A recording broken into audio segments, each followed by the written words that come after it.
नमस्कार दोस्तों।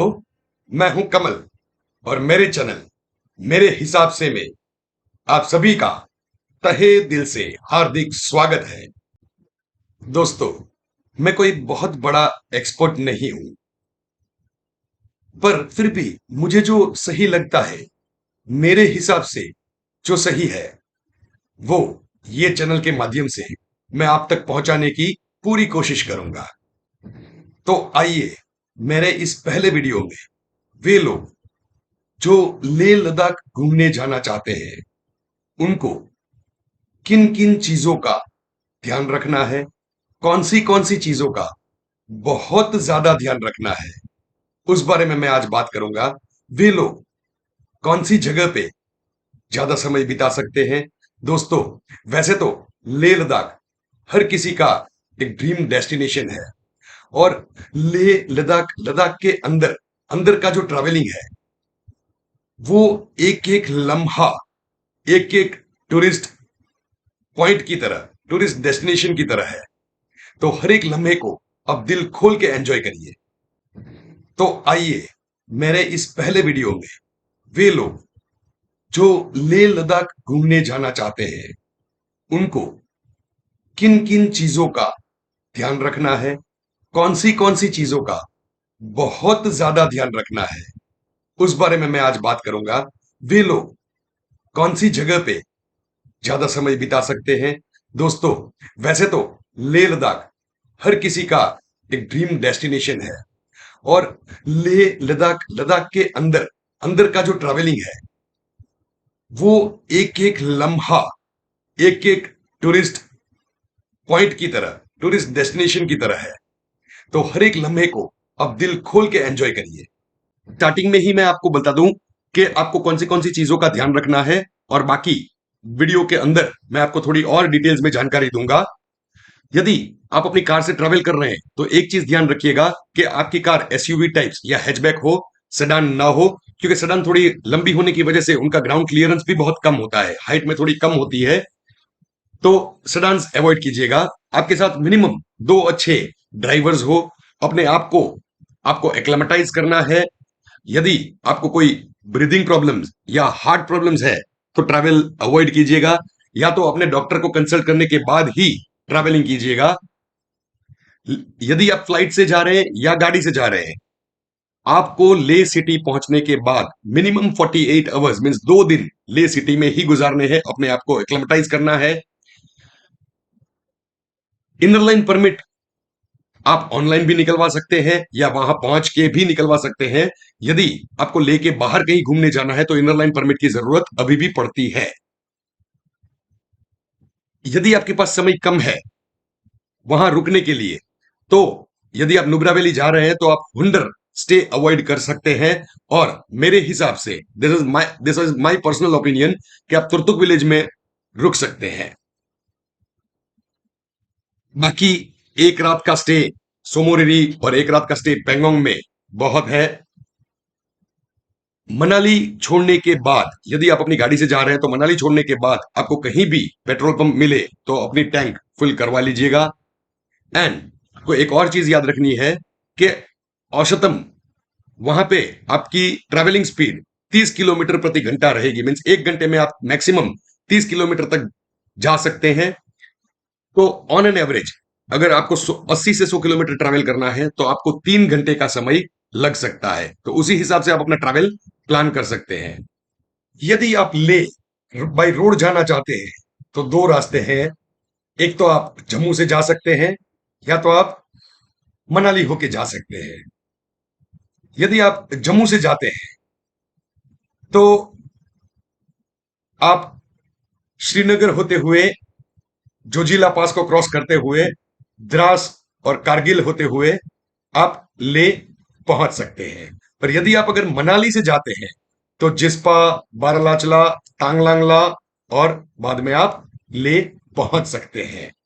फ्रेंड्स, हमने मनाली वाला रूट सिलेक्ट किया था 2022 में। पहले भी मैं ले 2 बार जा चुका हूं, एक बार श्रीनगर होके और एक बार मनाली होके, पर बहुत सालों पहले। पर इस बार की ट्रिप हमारी कुछ खास थी, क्योंकि हमारे साथ ऐसे 3 मेंबर्स थे, उनमें से 2 सीनियर सिटीजन थे, मेरे पापा जो कि 80 इयर्स के हैं, एंड मम्मी जो कि 76 इयर्स की है, और एक स्पेशल फैमिली मेंबर जो है बर्ज, जिसको हम लोग प्यार से बरजू महाराज भी कहते हैं।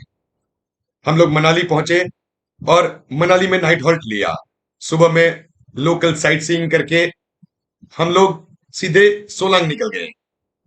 सोलांग से अटल टनल होते हुए हमने जिस्पा से 12 किलोमीटर पहले नाइट हॉल्ट लिया, एंड वहां से अर्ली मॉर्निंग अप्रोक्सीमेटली 5:30 बजे शुरू करके बारालाचला पास होते हुए, सरचू एंड पांग होते हुए हम लोग तांगलांगला क्रॉस करके लेह पहुंचे।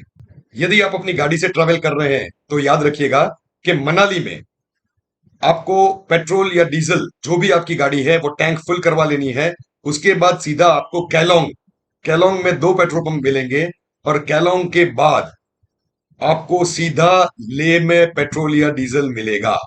पहला और सबसे जरूरी पॉइंट, आपको एक्लेमेटाइज होना है। दोस्तों, आप कितने भी यंग हो, कितने भी फिट हो, कितना भी जिमिंग करते हो, कितनी भी एक्सरसाइज करते हो, बट एक्लेमेटाइज होना, लेह लद्दाख के क्लाइमेट में एक्लेमेटाइज होना बहुत ही जरूरी है। अगर आपकी बॉडी एक्लेमेटाइज नहीं हुई तो शायद आपकी पूरी ट्रिप बिगड़ सकती है। तो आइए आपको जल्दी से समझा देता हूं कि एक्लेमेटाइजेशन क्या है और वो क्यों जरूरी है। एक्लेमेटाइजेशन को हम कुछ इस तरीके से समझते हैं कि हम लोग धरती के ऊपर रहते हैं, और धरती के ऊपर कहीं किलोमीटर्स तक हवा है, जिसे हम लोग एटमॉस्फेयर बोलते हैं। अब एटमॉस्फेयर का वजन यानी हवा का वजन होता है। तो हम लोग धरती के ऊपर है, तो हमारी कंडीशन जो आपको दिख रहा है उसमें सबसे नीचे जो आदमी है उसकी तरह है। हमारे ऊपर कहीं किलोमीटर्स तक हवा है, और वो हवा का वजन हम लोग को लगता है। तो नीचे जो आदमी है उसको सबसे ज्यादा हवा का वजन लगता है, और जैसे ही आप ऊपर की ओर जाएंगे तो वो हवा का वजन, जिसको हम लोग एटमॉस्फेरिक प्रेशर बोलते हैं, वो प्रेशर कम होते जाएगा। आइए इस चीज को थोड़ा और विस्तार से समझते हैं कि जैसे मैंने आपको बताया, धरती के आजू बाजू हवा है, और वो हवा का वजन है, जिसको हम लोग, जो हवा है उसको एटमॉस्फेयर बोलते हैं, और गुरुत्वाकर्षण के कारण वो हवा का वजन है। वो पूरे धरती के सरफेस पे लगता है। कोई भी ऑब्जेक्ट हो धरती के ऊपर, चाहे वो इंसान हो, इंसान को भी हर एक तरफ से वो एटमॉस्फेरिक प्रेशर महसूस होता है। और हमारा शरीर भगवान ने ऐसा बनाया है कि वो जो एटमॉस्फेरिक प्रेशर, जितना वजन हमारे बॉडी के ऊपर आता है हवा का, उतना ही प्रेशर हमारा शरीर अंदर से बाहर की तरफ लगाता है। तो बाहर से जो एटमॉस्फेरिक प्रेशर है वो, और हमारे शरीर के अंदर से जो प्रेशर है वो, दोनों बराबर हो जाते हैं। इसलिए हमको वो हवा का वजन फील नहीं होता। बाहर का एटमॉस्फेरिक प्रेशर और हमारे शरीर के अंदर से जो प्रेशर होता है, वो दोनों संतुलित रहे, वो दोनों इक्वल रहे, वो दोनों बराबर रहे, वो जिम्मेदारी हमारे शरीर के कान की होती है। कान ये तय करता है कि हमारे बॉडी के अंदर का प्रेशर और बाहर का एटमॉस्फेरिक प्रेशर दोनों बराबर है। अब अगर बाहर का एटमॉस्फेरिक प्रेशर कम होता है तो हमारे बॉडी के अंदर का प्रेशर बढ़ जाएगा, तो हमारे शरीर से हवा बाहर निकलती है और दोनों को बैलेंस करती है।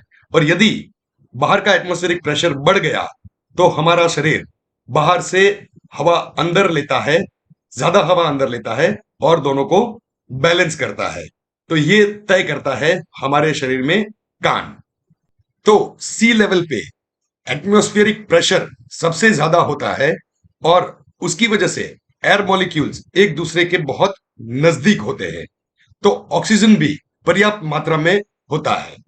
अब जैसे जैसे हम लोग ऊपर हाइट गेन करते हैं, हाई अल्टीट्यूड पे जाते हैं, एयर मॉलिक्यूल्स दूर दूर होते जाते हैं, एंड इसकी वजह से ऑक्सीजन में भी कमी आती है। तो आपको क्या करना है कि जैसे ही बाई रोड अगर आप जा रहे हैं लेह लद्दाख तक, तो आपको रास्ते में रुकते रुकते जाना है, अपने बॉडी को एक्लेमेटाइज होने का पूरा टाइम देना है। आप जैसे यहां से गए तो मनाली रुक सकते हैं, मनाली के बाद कैलोंग या जिस्पा में एक दिन रुक गए, या अगर आप जम्मू के साइड से जा रहे हैं तो आपको कोई प्रॉब्लम ही नहीं है, क्योंकि श्रीनगर के बाद जोजिला पास वन वे है। तो आप कारगिल में बट ऑब्वियस हॉल्ट करेंगे ही करेंगे, या द्रास में एक दिन एक रात गुजारेंगे ही गुजारेंगे। लेह पहुंचने के बाद यदि आप फ्लाइट से भी डायरेक्टली सीधा ले जा रहे हैं तो ले में भी आपको मिनिमम से मिनिमम 48 आवर्स, 48 यानी 48 घंटे ले में रुकना है। पहले दिन जैसे ही आप ले पहुंचे, आप मार्केट में भी मत जाइए। एक तो ऑक्सीजन की कमी होगी। नॉर्मल जैसे अपना ऑक्सीजन 97 या 98 होता है, शायद पहले दिन आपका ऑक्सीजन लेवल अगर आप नापेंगे ले में तो 50 के आजू बाजू या 50 से भी कम हो सकता है। तो आपको क्या करना है कि आपको ले पहुंचने के बाद 48 आवर्स मिनिमम, यानी पहले दिन तो आपको कहीं भी बाहर नहीं जाना है, अपने होटल में जाइए, सिर्फ आराम करिए। बस कमरे के बाहर भी हो सकता है तो मत निकलिए, सिर्फ आराम करिए, क्योंकि ऑक्सीजन की कमी की वजह से आपको बहुत थकान भी महसूस होगी। और नॉर्मली जैसे आप कोई भी काम कर रहे हैं तो आपको कहीं भी जोर नहीं लगाना है, ताकत नहीं लगानी है, एकदम धीरे धीरे वो काम करिए। एंड चलने की स्पीड भी हो सकता है तो रिड्यूस कर दीजिए, कम कर दीजिए, जैसे 50% तक या 25% तक बहुत धीरे चलिए, ताकत मत लगाइए। तो वो 48 आवर्स में आपका बॉडी एक्लेमेटाइज अपने आप को करेगा, बाहर का एटमॉस्फेरिक प्रेशर और आपके अंदर के प्रेशर को दोनों को लेवल में लाएगा। जितना आप अपने बॉडी को ज्यादा टाइम देंगे उतना आपका बॉडी अच्छा एक्लेमेटाइज होगा, तो आपकी ट्रिप में कोई प्रॉब्लम नहीं होगा। यदि आपको सांस की कोई भी बीमारी है, यानी कि ब्रीदिंग प्रॉब्लम्स या हार्ट की कोई भी बीमारी है, तो प्लीज प्लीज ले की ट्रिप अवॉइड करिएगा। या तो फिर भी अगर जाना है तो अपने डॉक्टर को कंसल्ट करने के बाद ही जाइएगा। तो अपने कमरे में एक दिन अच्छे से गुजारने के बाद दूसरे दिन सुबह आप लेह में लोकल साइट सीइंग कर सकते हैं। लेह में देखने जैसी काफी सारी मोनेस्ट्रीज है। हमने अपनी ट्रिप में अलची में एक मोनेस्ट्री है, अलची मोनेस्ट्री, जो लेह से 90 किलोमीटर दूर है, वो सिलेक्ट की थी, क्योंकि वही रास्ते में काफी सारे साइट सीइंग के अलग अलग पॉइंट्स आ जाते हैं। हमने अपनी साइट सीइंग की शुरुआत की हॉल ऑफ फेम म्यूजियम से, जहां पे कारगिल की लड़ाई की सारी डिटेल्स आपको देखने को मिल जाएंगी। वहां से 48 किलोमीटर आगे जाने के बाद हमको मिला संगम पॉइंट। संगम पॉइंट में संस्कर रिवर और इंडस रिवर का संगम होता है। दोस्तों ये नजारा अद्भुत है। वहां से 40 किलोमीटर और आगे जाने के बाद अलची मॉनेस्ट्री, और वापस आते टाइम वही रोड पे हमको मैग्नेटिक हिल, वहां पे हम थोड़ी देर रुके। एंड रास्ते में श्री पत्थर साहेब गुरुद्वारा, जहां पे हमने माथा टेका, और सिटी के एकदम बाजू में शांति स्तूपा है, वहां पे आप आराम से अपना इवनिंग टाइम स्पेंड कर सकते हैं। एंड सिटी में वापस अंदर जाते ही ले फोर्ट आएगा, जहां पे आप लाइट एंड साउंड शो देख सकते हैं, और रात का टाइम आप ले मेन मार्केट में स्पेंड कर सकते हैं। दोस्तों ये मार्केट भी बहुत ही अच्छा और घूमने लायक है। तो 2 या 3 दिन के स्टे के बाद लेह में आप ऑलमोस्ट एक्लेमेटाइज हो चुके हैं। तो अब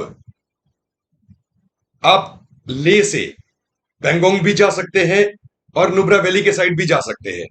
यदि आप दोनों साइड जाना चाहते हैं, जैसे पेंगोंग भी आपको देखना है और नुब्रा वैली भी अगर आपको देखनी है, तो मेरा सजेशन ये होगा कि आप पहले नुब्रा वैली जाइए, क्योंकि पेंगोंग में आपको और जितना बॉडी एक्लेमेटाइज होगा उतना आपको पेंगोंग लेक में मजा आएगा। तो आप नुब्रा वैली सिलेक्ट करिए। और नुब्रा वैली अगर आप जा रहे हैं तो रास्ते में आपको आएगा खरदुंगला पास। खरदुंगला पास करके आप नुब्रा वैली पहुंच सकते हैं। अब खरदुंगला पास वर्ल्ड का हाईएस्ट मोटरेबल रोड था। अब हानले के बाजू में एक और नया पास बना है जो खरदुंगला से भी ऊंचा है। तो Khardung La has become the second highest motorable road of the world. आपके 2 या 3 दिन के लेके स्टे के दौरान साइट सीइंग के साथ साथ आप लेके इनर लाइन परमिट के बारे में भी पता कर सकते हैं। ये इनर लाइन परमिट क्या है? तो दोस्तों, ले और लद्दाख रिस्ट्रिक्टेड एरिया में आता था, तो वहां पे घूमने के लिए आपको इनर लाइन परमिट की जरूरत पड़ती थी। वो ऑनलाइन भी अवेलेबल है। हम लोग मई 2022 में गए थे, तो ले तक हमसे कोई इनर लाइन परमिट नहीं मांगी गई थी। बट जैसे ही हम लोग ले के बाहर नुब्रा वैली जाने के लिए निकले, तो हमसे इनर लाइन परमिट मांगी गई थी और वो चेक भी की गई थी।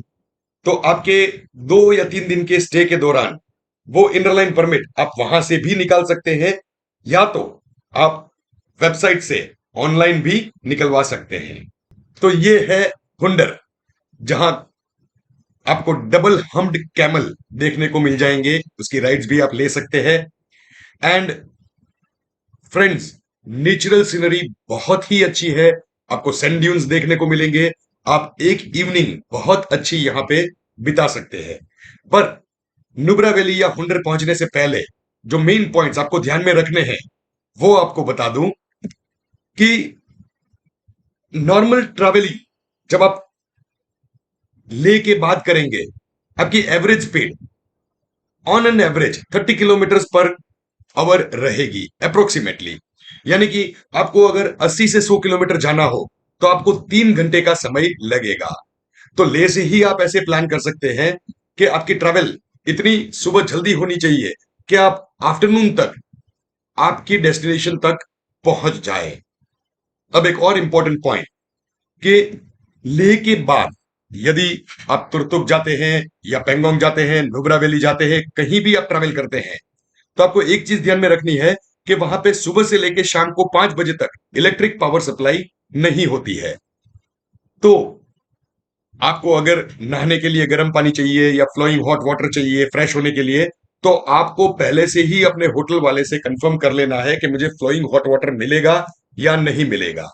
हुंडर से 90 किलोमीटर और आगे 90 किलोमीटर आपको मिलेगा तुर्तुक विलेज। दोस्तों, ये तुर्तुक विलेज मिस मत करिएगा। It is really really beautiful and something very different. Turtuk village में एंटर करते ही मेन रोड साइड पे आपको काफी सारे स्टेज इन होटल्स मिल जाएंगे।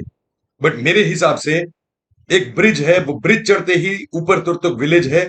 वो विलेज में काफी सारे होम स्टेज है, आप वहां पे रुकिए। That home stage are really beautiful, आपको बहुत मजा आएगा। और सुबह आप तुर्तुक विलेज 3 पार्ट्स में डिवाइडेड है, वहां पे एक म्यूजियम भी है, वो भी देखिए।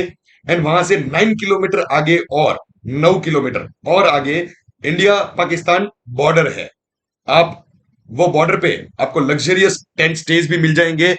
अगर आपके पास समय है, तो आप वो टेंट स्टे में भी रुक सकते हैं, वहां पे भी एक रात रुक सकते हैं। तुर्तुक विलेज के बारे में मैं आपको वीडियोस अभी नहीं दिखाऊंगा। अगले वीडियो में मैं आपको डिटेल में अंदर के वीडियोस भी दिखाऊंगा। जो आप देख रहे हैं वो तुर्तुक विलेज का एंट्रेंस ब्रिज है। पर्सनली यदि आप मुझे पूछेंगे, तो आपके पास समय है तो आप हुंडर में रुकिए एंड देन तुर्तुक में 2 रात रुकिए। और अगर आपके पास समय नहीं है और अगर आप हुंडर स्किप कर सकते हैं, तो हुंडर सिर्फ देखते हुए आप वहां से निकल जाइए। थोड़ा 1-2 घंटा टाइम स्पेंड करके कैमल राइड लेके वो जो नेचुरल सीनरीज है, सैंड ड्यून्स है, उसको एंजॉय करके आप तुर्तुक विलेज पहुंच जाइए। वहां पे रात गुजारिए, वहां पे स्टे लीजिए। This is my personal advice. So Turtuk में 1 या 2 रात गुजारने के बाद अर्ली इन द मॉर्निंग बहुत जल्दी आप पेंगोंग के लिए वहां से जा सकते हैं। वापस आपको हुंडर होते हुए ही आगे निकलना है ले की तरफ, एंड फिर वहां से पेंगोंग का रास्ता अलग होता है। दोस्तों, आप जब ले से हुंडर आ रहे थे, तब एक दिस्कित नाम का गांव बीच में पड़ेगा, या आप तुर्तुक से पेंगोंग जा रहे होंगे तभी भी दिस्कित बीच में आएगा। वहां पे 2 पेट्रोल पंप्स है। ले से तुर्तुक के बीच में सिर्फ दिस्कित में 2 पेट्रोल पंप्स है। तो आपको वहां पे गाड़ी या तो जाते हुए या वापस पेंगोंग जाते हुए आपको फुल करवा लेनी है।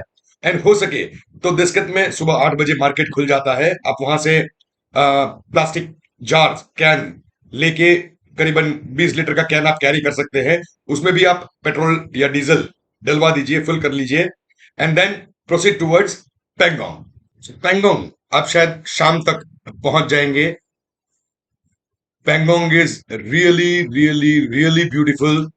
Natural views are fantastic. आप पैंगोंग को शाम के टाइम एंजॉय कर सकते हैं, वहां पे फोटोग्राफी भी कर सकते हैं। वहां पे रुकने के लिए आपको home stage, tent stage and cottages मिल जाएंगे। मेरे हिसाब से पैंगोंग एंड सोमोरिरी दोनों की ब्यूटी एक जैसी है। फर्क सिर्फ इतना है कि Pangong is a tourist place. वहां पे आपको स्टेज एंड एक दो छोटी रेस्टोरेंट्स है, वो आपको मिल जाएंगी। वेरेस सोमोरिरी, वहां पे बाजू में ही करजोक गांव है, तो वो गांव में आप आराम से शाम को टाइम स्पेंड कर सकते हैं। आपको एक चीज याद रखनी है कि पैंगोंग में ऑक्सीजन लेवल बहुत बहुत ज्यादा कम है। तो और शायद रात को आपको ठंड भी बहुत मिलेगी। तो अगर आप टेंट स्टे लेते हैं तो हवा के कारण आपका टेंट बहुत हिलेगा एंड आपको वो आवाजें भी सुनाई देगी। Rest, it's beautiful. Just enjoy the beauty. Next day early morning Pangong से आप सोमोरिरी के लिए जा सकते हैं। रास्ते में आपको कांगसांगला पार करना पड़ेगा एंड वहां से काफी आगे जाने के बाद आपको दो रास्ते मिलेंगे। एक सोमोरिरी की ओर जाएगा और एक लेह की ओर जाएगा। अगर लेह से डायरेक्टली आप सोमोरिरी आना चाहते हैं तो भी आ सकते हैं, और यहां से सीधा पेंगोंग से सीधा आपको नजदीक पड़ेगा सोमोरिरी। पर वहां से थोड़ा आगे जाने के बाद लास्ट 44 किलोमीटर्स रोड कच्चा है, तो आपको वो भी ध्यान रखना है। आप ले से जाएंगे तो भी आपको वो कच्चा रोड मिलेगा, पेंगोंग से सोमोरिरी तक भी। पेंगोंग से जब आप सोमोरिरी जाएंगे तो लास्ट का 44 किलोमीटर्स दोनों बाजू से आपको कच्चा रोड मिलेगा।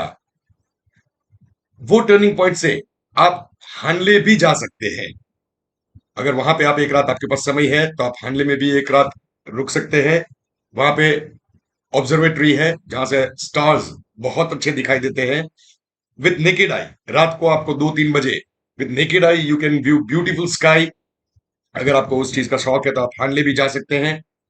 एंड ये है सोमोरिरी व्यू पॉइंट। अब सोमोरिरी में जैसे मैंने आपको बताया कि वहां पे कारजुक विलेज है, कारजुक विलेज से ही सोमोरिरी आपको दिखाई देगा। ये हमने गूज होम स्टे लिया था करजोक विलेज में रुकने के लिए। एकदम टिपिकल लोकलाइट का घर था, but they treated us in a very very different way and it was a very different culture. बहुत ही अच्छा कल्चर था एंड बहुत ही अच्छा ट्रीटमेंट हमको मिला था। दोस्तों, आप अगर करजोक में जाएंगे तो आपको कितने सारे होटल्स एंड होम स्टे मिल जाएंगे। एडवांस बुकिंग नहीं होगा तो भी शायद आपको वहां पे रुकने की कोई प्रॉब्लम नहीं होगी। ये व्यू सोमोरिरी का है, करजोक विलेज से, हमारे गूज होम स्टे से। ये वहां के लोकल बच्चे।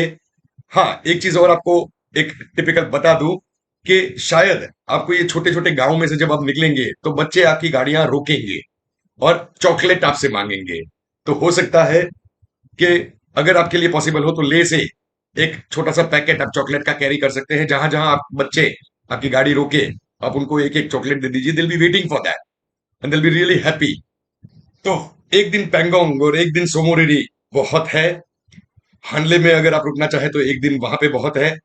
एंड सोमोरिरी से अर्ली मॉर्निंग आप स्टार्ट करके वाया ले आप मनाली जा सकते हैं। जो रूट से आप आए थे वही रूट वापस आएगा, तांगलंगला वाला। या तो आप सोमोरिरी से डायरेक्टली बीच में पांग पांग जो आता है ले से, मनाली से लेके रास्ते में, वहां पे आप सीधे जा सकते हैं। पर वो रास्ता हम लोग गए थे तब एकदम कच्चा था एंड शायद वो कच्चा ही रहेगा। बीच बीच में शायद थोड़ा बन जाए, पर पांग तक आपको वो कच्चा रास्ता ही मिलेगा। बट एनीवेज, आप अगर धीरे धीरे भी जा रहे हैं कच्चे रास्ते पे तो आप शाम तक मनाली पहुंच जाएंगे।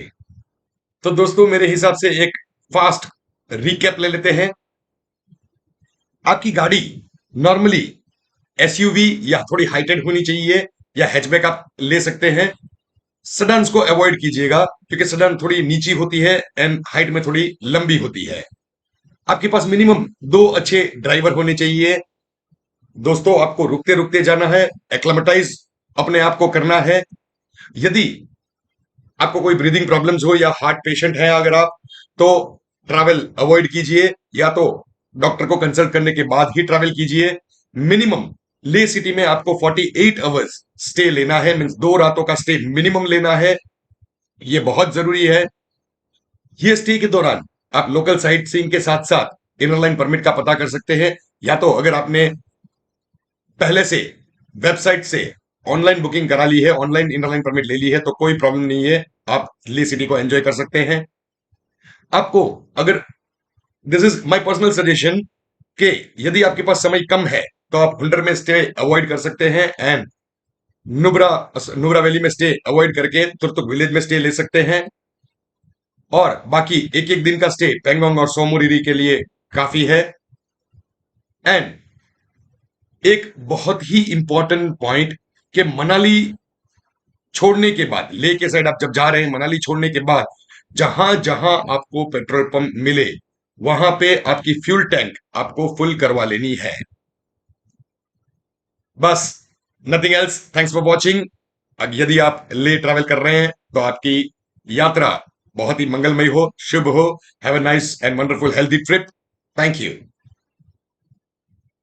दोस्तों, ये थे मेरे खुद के पर्सनल व्यूज एंड ओपिनियंस। बाकी इट्स टोटली योर चॉइस। तो ये था मेरे हिसाब से